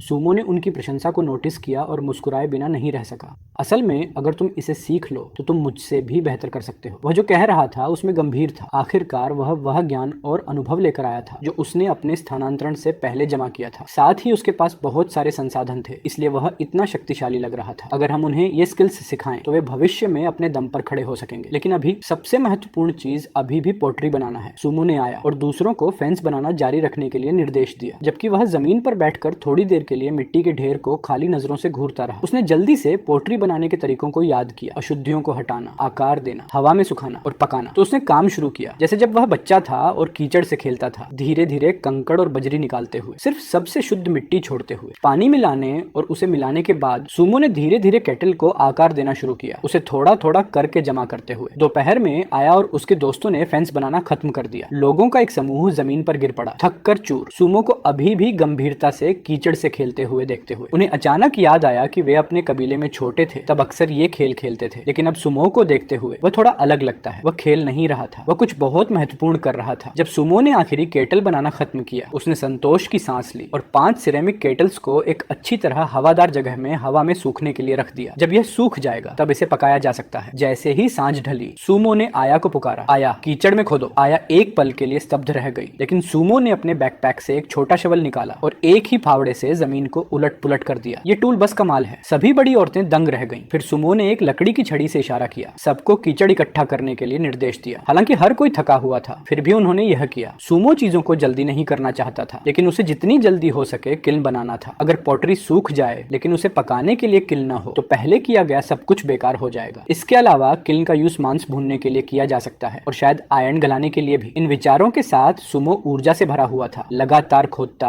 और मिट्टी को ढीला करता हुआ। जैसे ही अंधेरा पूरी तरह छा गया, हर कोई आखिरकार जमीन पर गिर पड़ा, पूरी तरह थका हुआ। सुमो ने सूखी मछली, सूखा मांस और रैक पर सूखते केले के ढेर पर नजर डाली, फिर हाथ हिलाया और कहा, चलो खाएं। देर रात नहाने के बाद और बहुत सारा ठंडा उबला हुआ वाटर पीने के बाद सुमो, अमेई और आया घास के ढेर पर आराम करने के लिए लेट गए। अंधेरे में अमेई धीरे से पास आई और फुसफुसाई, मोमो। सुमो ने धीरे से जवाब दिया। उसकी आवाज शर्म और उत्साह से भरी थी, जैसे वह अपना स्नेह व्यक्त कर रही हो। उसने दिन के दौरान उससे वादा किया था। रात में अमी ने अपनी आंखें बंद की और धीरे से करीब आई। वह रात अविस्मरणीय होने के लिए तय थी। अध्याय 11, सोना आधा बच्चा। एक नया दिन शुरू होता है। सुमो गहरी नींद में सोया और जब वह जागा, वह गुफा के प्रवेश द्वार पर खड़ा हुआ, ऊर्जा से भरा हुआ। एक गहरी सांस लो और तुम ताजगी और ऊर्जा महसूस करोगे पौधों और ऑक्सीजन की ताजा खुशबू से। जैसे ही उसने अपनी पीठ खींची, वह हंसा और बुदबुदाया। जिंदगी बेहतर और बेहतर होती जा रही है। वह तुरंत पोट्री चेक करने के लिए दौड़ा जो उसने पिछले दिन बनाई थी, पोट्री के चारों ओर घूमते हुए और हर कोण से जांच करते हुए। यह देखकर कि पोट्री के जार की सतह बहुत समान रूप से सूख गई थी, वह जोर से हंसने से खुद को रोक नहीं सका। यह तथ्य कि कोई दरार नहीं है, इसका मतलब है कि मिट्टी में ज्यादा अशुद्धियां नहीं है और यह स्मूथली सूख गई। वह सारा प्रयास सार्थक था। हालांकि सतह सूखी थी, वह जानता था कि अंदर अभी भी थोड़ी नमी है, जो आज किल्न में पकाने की लय के साथ बिल्कुल सही मेल खाएगी। इस प्रगति के साथ सुमो तुरंत फाइटिंग स्पिरिट से भर गया। वह शिकार पर जाने की जल्दी में नहीं था, क्योंकि यह वह समय था जब जंगली जानवर सबसे ज्यादा सक्रिय होते हैं और बाहर जाना सही नहीं था। उसने सिस्टम पैनल भी नहीं खोला, क्योंकि वह आज की इंफॉर्मेशन दोपहर के लिए बचाना चाहता था और उसे बर्बाद नहीं करना चाहता था। अब सबसे महत्वपूर्ण चीज है किल्न बनाना और फिर पोटरी को पकाना। वह अब भी ब्रांचेस और रोप इकट्ठा करके किल्न का ढांचा बनाने ही वाला था। इसी समय आया धीरे धीरे पास आई। उसके गाल हल्के से लाल थे और धीरे से पूछा, मोमो क्या कल रात तुम्हारी नींद में बच्चा है? ये सुनकर सुमो लगभग घुट गया। कोई तरीका नहीं, उसने कल खुद को किसी तरह रोक लिया था, भले ही थोड़ी सी स्थिति थी। इसके अलावा उस समय अमेई सोई नहीं थी। उसने यह सिर्फ तब किया जब कोई ध्यान नहीं दे रहा था, लेकिन चूंकि वह पकड़ा गया था उसने दिखावा करना बंद कर दिया और सीधे जवाब दिया, सोना कोई बच्चा नहीं होगा। आया ने भौहें सिकोड़ ली, उलझन में दिख रही थी। उसने अपने बड़ों से बचपन में सुना था कि जब तक तुम सोते हो तुम्हारे पास एक बच्चा होगा, लेकिन सुमो इतना निश्चित था। उसने आगे दबाव डाला, तो क्या तुम सच में कल सो रहे थे? एक बड़े कबीले की रानी के रूप में उसे कबीले के इकलौते आदमी पर ध्यान देना चाहिए, खासकर उस पर जिसे एमी ने पालन करने के लिए चुना था। इसलिए वह चुपचाप देख रही थी और पिछली रात कोई अपवाद नहीं थी। लेकिन अगर वह सोना नहीं गिना जाता तो वह क्या गिना जाता है? सुमो ने गला साफ किया। ऐसा नहीं था कि वह नहीं चाहता था, लेकिन तर्क ने उसे बताया कि अभी समय नहीं है। मेडिकल केयर, हाइजीन और एनवायरनमेंट अभी भी पर्याप्त से बहुत दूर है और यहाँ तक कि फूड स्थिरता अभी बस शुरू हो रही है। अगर हमारे पास सच में एक बच्चा हो तो क्या हम उसे पालने का खर्च उठा पाएंगे? तब तक बहुत देर हो जाएगी। वह वास्तव में पिछली रात इस मुद्दे के बारे में सोच रहा था। अपनी नींद में भी अमेई बच्चा शब्द बड़बड़ाती रही, जिससे उसे और भी एहसास हुआ कि वह आवेग में काम नहीं कर सकता। इसलिए सुमो ने बस कहा, इसके बारे में बाद में बात करेंगे। ये सुनने के बाद आया थोड़ी निराश हुई, लेकिन कुछ हद तक समझ भी गई। हमें तुम्हारी जरूरत है और हमें बच्चे की जरूरत है, हम उसे पालेंगे। सुमो ने आया के गंभीर लेकिन लाल चेहरे को देखा और मिश्रित भावनाएं महसूस की। यह एक समस्या है जिसका हमें जल्दी या देर से सामना करना होगा। वह थोड़ी देर चुप रहा, इससे पहले कि उसने कहा, यह होगा, मैं अपनी पूरी कोशिश करूंगा, लेकिन अब भी नहीं। हालांकि आया पूरी तरह नहीं समझी। वह स्मार्ट थी और थोड़ी सोच के बाद इसे समझ सकती थी। अब भी नहीं? हूँ, क्या हम इसे बाद में कर सकते हैं?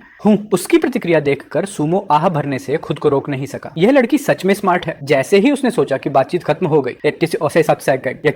ने अचानक पूछा, तो तुम कल रात क्या कर रहे थे? एमी बहुत गहरी नींद में सोई थी। सुमो एक पल के लिए चुप हो गया। ये अवलोकन बहुत बारीक था। उसने बड़बड़ाया, आधा बच्चा। फिर उसने जल्दी से विषय बदल दिया, आज मुझे एक बड़ी पेड़ की शाखा चाहिए। और आया ने कोई और सवाल नहीं पूछा और अपने लोगों को पेड़ की शाखाएं इकट्ठा करने की व्यवस्था करने के लिए मुड़ गई। सुमो ने किल्न का ढांचा बनाना शुरू किया, रोप और शाखाओं का यूज करके उसके आकार को फिक्स किया, बाद में मिट्टी लगाने की तैयारी करते हुए। दिन का काम शुरू होता है। सुमो ऊर्जा से भरा हुआ था और संरचना को सावधानी और बारीकी से बांध रहा था। कबीले के लोग भी खाली नहीं बैठे। उन्होंने भी टूल्स उठाए और बड़ी पेड़ की शाखाएं खोजने चले गए। उन्होंने पत्थर से बने टूल्स से काटा, धीरे लेकिन धैर्य से। हाल ही में बहुत सारा फूड उपलब्ध होने के साथ और पर्याप्त मीट, सॉल्ट और फैट के साथ हर कोई कुछ दिन पहले की तुलना में बहुत बेहतर स्थिति में है और काम करने के लिए अधिक ऊर्जा है। दोपहर के आसपास सुमो ने आखिरकार किल्न की बुनियादी संरचना बनाना खत्म कर दिया। उसने एक मिलिट्री वाटर बॉटल से पानी का यूज करके गीली मिट्टी को ढांचे पर थपथपाया, उसे परत दर परत दबाते हुए ये सुनिश्चित करने के लिए कि यह आसानी से ढह न जाए। पानी खत्म होने के बाद उसने उन सभी को देखा जो शाखाओं का एक बड़ा ढेर लेकर आए थे और कहा, यह काफी है। फिर हर कोई उसके साथ कबीले में वापस चला गया। सुमो ने एक छोटा चाकू उठाया और बड़ी पेड़ की शाखा को एक नुकीले भाले में तराशा। यह तेजी से और तेज काटता है, आसानी से अपने शिकार को भेदता है। खत्म करने के बाद उसने आया को एक भाला सौंपा। आया ने उसे अपने हाथ में पकड़ा। उसकी आंखें चमक उठी। वे इस हथियार को पत्थर से नहीं बना सकते थे। यह लगभग एक डिवाइन आर्टिफैक्ट है। उसने सोचा कि यह सेल्फ डिफेंस के लिए है, लेकिन सुमो ने गंभीरता से कहा, आया चलो साथ में शिकार करते हैं। आया चौंक गई। उसने सोचा कि यह कुछ है जिसे वह प्रोटेक्ट कर रही है, तो फिर उसे इसके साथ शिकार पर क्यों जाना है? वह एक पल के लिए हिचकिचाई, इससे पहले कि उसने कहा, हम नहीं, लेकिन मोमो करेगा। महिलाएं डरती हैं। हालांकि जंगली जानवर उनसे उतने बड़े नहीं थे, वे अभी भी उनसे डरती थीं। सुमो ने आश्वस्त करते हुए मुस्कुराया, चिंता मत करो, मोमो तुम्हें ले जाएगा। वह वास्तव में उनसे लड़ने की उम्मीद नहीं कर रहा था, लेकिन अधिक लोग और अधिक वेपन्स होना उसके अकेले लड़ने से बहुत बेहतर था। सबसे महत्वपूर्ण बात, वह आगे एक स्थिर फूड सोर्स खोजना चाहता था, क्योंकि उसके लिए अकेले जाना बहुत खतरनाक था। इन बड़ी बहनों के आसपास होने से, भले ही यह सिर्फ दुश्मन को डराने के लिए हो, यह अच्छी बात है। अमेई भी थोड़ी डरी हुई लग रही थी और सावधानी से सुमो के करीब आ गई। सुमो ने उसकी जांघ थपथपाई, फिर उसके बगल वाले व्यक्ति की जांघ थपथपाई और चिल्लाया, मेरे पीछे आओ। शिकार, बात करना बेकार है, बस कर लेते हैं। नतीजतन जब उसने आदेश दिया, आया हालांकि डरी हुई थी, फिर भी उसने हिम्मत जुटाई और जवाब दिया, मेरे पीछे आओ मोमो, चलो शिकार करें। सही है, कोई भी व्यक्ति कितना भी सक्षम हो, वह सब कुछ संभाल नहीं सकता, लेकिन अगर हर कोई साथ काम करता है तो दक्षता स्वाभाविक रूप से अलग होगी। इसके अलावा सुमो ने एक पल के लिए सोचा और खुद से बड़बड़ाने से खुद को रोक नहीं सका। क्या मतलब छोटा? ये बड़ा होना चाहिए। अध्याय 12। आया बहादुर और सक्षम है। उसका कोर्टशिप मेथड। सुमो ने रास्ते में पैनल नहीं खोला, इसके बजाय रास्ता पहले से ही योजना बनाया गया था। पहले वहाँ 12 ट्रैप्स थे जो उसने लगाए थे। सुमो ने अया को हर ट्रैप के स्थान और उन्हें कैसे रखा गया था याद रखने को कहा। आखिरकार हम उनसे एनिमल ट्रैक्स पहचानना सीखने की उम्मीद नहीं करते, इसे उसकी मूल स्थिति में रिस्टोर करना ठीक होना चाहिए। भरोसा ही हुआ, आया ने जल्दी सीखा बाकी सबसे। बहुत सारे ट्रैप ट्रिगर हुए, लेकिन कोई शिकार नहीं पकड़ा गया जिसे सुमो ने अफसोसजनक पाया। हालांकि वे हमेशा जानवरों की आंतें जो वे वापस लाए थे ट्रैप में डाल देते थे। जब तक वे 10वें ट्रैप तक पहुंचे। उसकी ऊंचाई 2.5 मीटर होने के कारण आया के पास पूरे रेन फॉरेस्ट में शानदार दृश्यता थी। जब उसने थोड़ी दूरी पर जमीन पर संघर्ष करता हुआ एक छोटा हिरण देखा, उसने तुरंत खुशी से अपने सामने एक जगह की ओर इशारा किया। सुमो भी काफी उत्साहित था। वह तेजी से चला, एक बार में 3 कदम लेते हुए। सच में एक और छोटा हिरण। इस रेन फॉरेस्ट में संसाधन कमाल के हैं। इस अविकसित आदिम जंगल में हर जगह मांस के संसाधन हैं। जब तक तरीके और उपाय सही हो तो मूल रूप से भूखे नहीं मरोगे। सुमो ने उत्साह से ट्रैप और संघर्ष करते हिरण की ओर इशारा किया। सब लोग खुद से उस छोटे हिरण को घेरने लगे। लगभग 50 पाउंड का वह हिरण इतने सारे 2 पैरों वाले जीवों को अपने चारों ओर देखकर संघर्ष करना बंद कर दिया। इसके बजाय वह जमीन पर लेट गया और आंसू बहाने लगा। बेशक कोई भी उसके लिए दुख महसूस नहीं करेगा। आया ट्रैप देखो, चलो शिकार करें। सुमो लगातार दोहराता रहा और सिद्धांत समझाता रहा, क्योंकि वह पूरे कबीले में सबसे समझदार व्यक्ति थी। लेकिन अम्मी और बाकी कबीले वाले समझ गए। मोमो उन्हें बता रहा था कि जब ट्रैप इस तरह लगाए जाते हैं तो वे जानवरों का शिकार कर सकते हैं, और यहाँ तक कि कई दर्जन किलोग्राम वजन वाले जानवर भी बच नहीं पाएंगे। आखिरकार दिखाने के लिए भौतिक चीजें मौजूद हैं, इसलिए सबके लिए समझना बहुत आसान है। हाँ, मुझे पता है, ये ट्रैप है। उसने मुंह खोलकर कहा। मारो, शिकार। अम्मी का स्पीयर उठाकर सुमो ने प्रतीकात्मक रूप से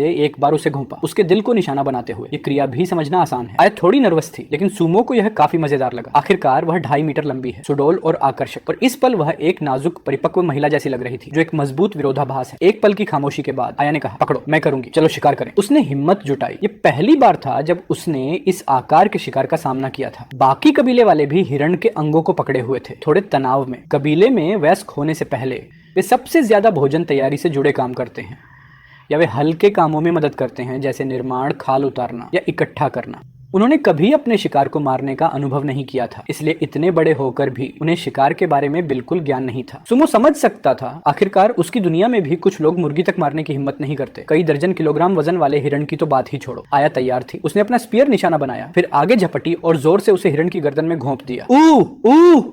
आह! आया डर गई। बाकी लोगों ने भी उसी समय छोड़ दिया, क्योंकि जानवर की दहाड़, यहाँ तक कि उसकी चीखें भी उन्हें डर से भर देती थी। ये खून की वंशानुगत प्रवृत्ति के कारण होता है, इसलिए आदिम समाजों में भी महिलाएं शायद ही शिकार में भाग लेती थी। ये आमतौर पर पुरुषों का काम था। ये देखकर सुमो पहले से ही अंतिम वार देने के लिए तैयार था। वह सीधे उस हिरण पर झपटा जो उठने की कोशिश कर रहा था, और उसके हाथ में तेज चाकू को सीधे हिरण के दिल में घुसा दिया। सुमो ने संघर्ष करते हिरण को कसकर दबाए रखा, बार बार वार करते हुए और दबाते हुए, जब तक हिरण ने विरोध करने की क्षमता खो दी और चिल्लाना बंद कर दिया। सुमो ने आखिरकार राहत की सांस ली। सुमो का साहसिक कार्य वहां मौजूद सभी लोगों ने देखा, जो पहले से ही पुरुषों की बहादुरी के बारे में एक झुका हुआ नजरिया रखते थे। आखिरकार शिकार खतरनाक है। अब उन्होंने सुमो को दृढ़ता से छोटे हिरण को खत्म करते देखा। उन्होंने सुमो को और भी ज्यादा बहादुर महसूस किया। वह सच में महान कबीले का एकमात्र पुरुष होने के योग्य है। यहाँ तक कि आया भी हिम्मत नहीं करती, लेकिन मोमो करता है। अमेई के चेहरे पर इस समय गर्व भरा हुआ था, क्योंकि उसी ने मोमो को कबीले में लाया था, जिससे वे मांस खा पा रहे हैं। अब वह देख रही थी कि मोमो कितना बहादुर है। स्वाभाविक रूप से वह सबके सामने बहुत गर्व महसूस कर रही थी। मोमो, तुम कमाल हो। अम्मी ने जोर से तारीफ की। आया चौंक गई, लेकिन हिरण के खत्म होने के बाद वह थोड़ी शर्मिंदा महसूस कर रही थी। कबीले की रानी होने के बावजूद वह वास्तव में डर गई थी। बाकी लोग भी छोटे सुमो की तारीफ कर रहे थे। सुमो ये सब सुनकर पूरी तरह मोहित हो गया, लेकिन फिर भी उसने आया की ओर देखा और कहा, आया, तुम भी कमाल हो। आया के चेहरे पर हल्की लाली आ गई और उसके नम होंठ कसकर बंद हो गए। एक महिला की दुर्लभ शर्म झलक रही थी। हिरण को संभालने के बाद सुमो दूसरे ट्रैप्स की ओर गया। परिणाम स्वरूप उन्होंने 3 और तीतर पकड़े। तीतर बड़े नहीं थे, और इस बार आया को सुमो के कुछ कहने की भी जरूरत नहीं पड़ी।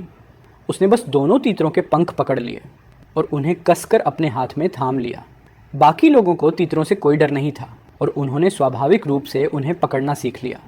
फिर सुमो ने कई बार ट्रैप्स की प्लेसमेंट पर जोर दिया। इस बार सबने बहुत जल्दी सीख लिया। हम एक शानदार शिकार के साथ वापस आए। बेशक रोज कई दर्जन किलोग्राम मांस बहुत लगता है, लेकिन भूनने के बाद मांस सिकुड़ जाता है, और इन बड़ी औरतों की भूख बहुत बड़ी है। हमने कल हिरण के मांस का लगभग 80% खा लिया। कई दर्जन किलोग्राम हिरण के मांस को प्रोसेस करने के बाद वह केवल 2 या 3 दिनों के खाने के लिए ही काफी होगा। रोज के भोजन की आपूर्ति बढ़ाने के लिए सुमो ने और भी ज्यादा ट्रैप जोड़ दिए। इसके अलावा कुछ बेहतर किए गए ट्रैप भी लागू किए गए। यहाँ तक कि 100 पाउंड से ज्यादा वजन वाला शिकार भी बन सकता है और शायद छूट भी न पाए। ट्रैप की संख्या 12 से बढ़कर 20 हो गई, और शिकार का क्षेत्र भी बिना किसी को एहसास हुए काफी बढ़ गया। सूमो अंत में सबको स्ट्रीम तक ले गया। सब लोग असल में नहाना चाहते थे, लेकिन सूमो ने अनुमति नहीं दी, क्योंकि सूमो की तेज नजरों ने देखा कि कई मछलियां ऊपर की ओर से स्ट्रीम में आ चुकी थीं। मुझे उनकी प्रजाति नहीं पता, लेकिन मैं उन्हें एक नजर में पहचान सकता हूँ, क्योंकि वे काफी बड़ी हैं। आया, तुम्हें नहाने की अनुमति नहीं है, सीधी खड़ी रहो। आया ने सिर हिलाया और सबको ठीक से खड़े होने का इशारा किया। सूमो ने अपने बैकपैक से एक फिशिंग नेट निकाला, उसे हाथ में पकड़ा और सबके उलझे हुए भावों के बीच स्ट्रीम में फेंक दिया। फिशिंग नेट ने तुरंत 4 या 5 पाउंड वजन की कई मछलियां पकड़ ली। सूमो ने जल्दी से खींचा, फिशिंग नेट को कस लिया और फिर पूरी ताकत से उसे किनारे खींच लिया, जिससे सब दंग रह गए, क्योंकि उनके दिमाग में अगर वे मछली खाना चाहते हैं तो वे केवल मरी हुई मछली खा सकते हैं, या वह मछली जो खुद किनारे पर कूद आए। वे पानी में भाले से मछलियों को मारने की भी कोशिश करते थे। मछलियां फिसलन भरी होती हैं और वे उन्हें पकड़ नहीं पाते। वे बहुत तेज तैरती भी हैं, इसलिए उन्हें भेद नहीं सकते, लेकिन सूमो ऐसा कर सकता था और एक बार में कई पकड़ सकता था। सूमो मुस्कुराया, क्या शानदार दिन है। बिना डेली इंफॉर्मेशन पैनल का इस्तेमाल किए भी उन्होंने लगभग 100 पाउंड मांस इकट्ठा कर लिया। हालांकि दोपहर में सूमो ने सोचा कि क्या आया और बाकी लोगों को और दूर ले जाना चाहिए। रहने दो, चलो नहाते हैं। नहाना। सूमो के सुझाव पर सब लोग खुशी से स्ट्रीम इरंटा में कूद पड़े और खेलने लगे। आखिरकार मौसम गर्म है और ठंडा स्ट्रीम का पानी हमेशा अच्छा लगता है। सूमो मुस्कुराया, उसे लगा कि इन लोगों के लिए खुशी सच में बहुत सरल है। अध्याय 13, शर्मनाक पल, नेता का व्यवहार। सूमो ने वाटर बॉटल भर ली और साथ ही आया से उसे ऊपर उठाने को कहा, ताकि वह बहुत सारे बनाना लीव्स तोड़ सके। ये बनाना लीव्स कुछ हद तक वाटर जमा कर सकते हैं। उसी समय सूमो ने हिरण का पेट और आंतें भी निकाल दी, उन्हें साफ किया और उनमें वाटर भर दिया। उन्होंने बनाना लीव्स के अंदर हिरण का खून भी डाला। आया फिर आगे आई, पानी से भरे पेट और आंतों की ओर इशारा किया, बार बार सिर हिलाया। उसने सलाह भी दी, मोमो तुम नहीं पी सकते। ये कहने के बाद उसने अपना पेट पकड़कर हिलाया, इससे पेट दर्द होगा। सूमो जानता था कि ये वाटर पीने लायक नहीं है। वह इसे वापस ले जाकर मिट्टी के साथ मिलाने की योजना बना रहा था। अंदरूनी अंगों का वाटर मत पीना, इसे बड़े कबीले में वापस ले जाओ, यह काम आएगा। सूमो की बोलने की शैली अब यह है कि वह उनकी भाषा के तरीके को दोहराने की कोशिश करता है और फिर धीरे धीरे उसे बढ़ाता है। जब आया ने सुना कि यह पीने का वाटर नहीं है तो वह राहत महसूस करने लगी। वह यह भी सोच रही थी, क्या इस चीज को अंदरूनी अंग कहा जाता है। उन्हें साफ करने के बाद सूमो ने लगभग 10 बड़ी औरतों से बनाना लीव्स में भरा वाटर उठवाया और वे सब मिलकर बड़े कबीले में लौट आए। वापस आने पर सूमो ने सबसे पहले आया के बड़े स्तनों की ओर इशारा किया। अमी नाराज हो गई। भले ही मोमो उसे सोते समय सबसे ज्यादा पसंद करता है। वह मोमो के पास आई, आधा झुककर बैठी, अपने एनिमल कॉस्ट्यूम की ओर इशारा किया और उसे रगड़ा। इसका मतलब था कि तुम्हें आया का नहीं लेना है। आया ने पहले सोचा कि मोमो कुछ और चाहता है और थोड़े अंदरूनी संघर्ष के बाद वह आगे बढ़ी। अगर मोमो चाहता है तो ठीक है। आखिरकार मोमो बहुत शक्तिशाली है। वह मोमो को स्वीकार करती है। उसके ऐसा करने के अपने कारण थे। बनाना लीव्स पकड़े हुई बड़ी औरतों के चेहरे पर भी असंतोष दिखा। सूमो ने जल्दी से समझाया, एनिमल हाइड, कपड़े ढकने के लिए। उसने छोटे हिरण की खाल की ओर इशारा किया, फिर कल सुखाई गई खालों की ओर, जिनमें कुछ छोटे हिरण की थी और कुछ ग्रे भेड़िए की। ये खालें कुछ और एनिमल स्किन कपड़े बनाने के लिए काफी हैं। आया को तब समझ आया कि उसके सीने की ओर इशारा करने का मतलब यही था, लेकिन अमेई और बाकी बड़ी लड़कियां नहीं समझी। अमे अभी भी रगड़ रही थी और दबा रही थी। सुमो कुछ पल के लिए चुप रह गया, फिर उसने उसके एनिमल कपड़ों को दबाया और खींचा, और नतीजा यह हुआ कि अमेई ने सच में सुमो को अपनी बाहों में कसकर पकड़ लिया।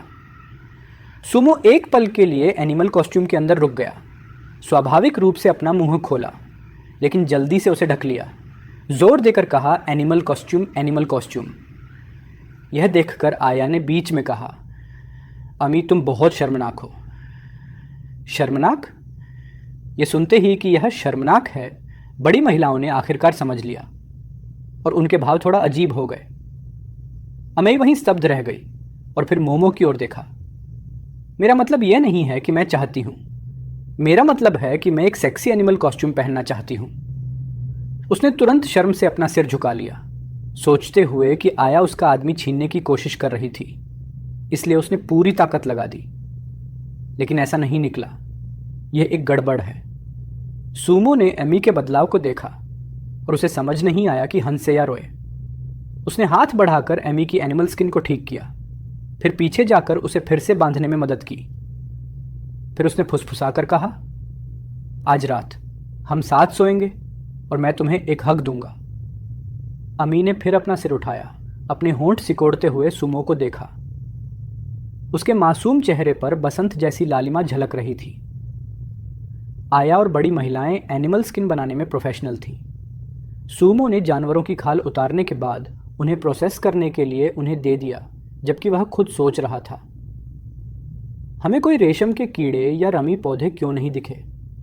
सूमो यह सवाल भी सोच रहा था, जबकि वह मिट्टी से खेल रहा था। कपड़ों के रूप में एनिमल हाइड्स का इस्तेमाल करना भूसे से बेहतर है। हालांकि यह लिनन और कपास की तुलना में बहुत कम टिकाऊ है और बहुत कम क्षेत्रों को ढकता है। जबकि कम होना बेहतर है, हमें फिर भी सभ्य होना चाहिए। इसके अलावा उन्हें पता है कि शर्म क्या है और रेन फॉरेस्ट में तापमान गिर जाता है अगर लंबे समय तक बारिश होती है। एनिमल क्लोथिंग जो केवल निजी हिस्सों को ढकता है तुम्हें गर्म नहीं रख सकता। सूमो इस सवाल पर सोचता रहा जबकि वह मिट्टी से खेल रहा था। दोपहर तक सूमो ने आखिरकार किल्न का निर्माण पूरा कर लिया। उसने जल्दी से मोल्ड में आग लगा दी। अफसोस है कि कोई ओआर नहीं है, नहीं तो हम इसे ग्लेज कर सकते थे और पॉटरी ज़्यादा टिकाऊ होती।